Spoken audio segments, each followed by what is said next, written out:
you have Star Trek. They have these, transporters that can like store people in memory and then recreate them.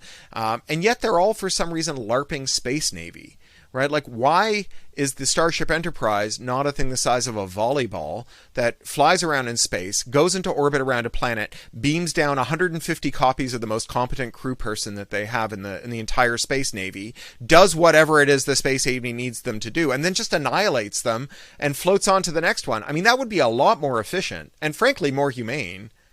Okay, before we move on, are you with me on this, Mr. Sci-Fi? Transporters from Star Trek are just death machines. Yeah, of course.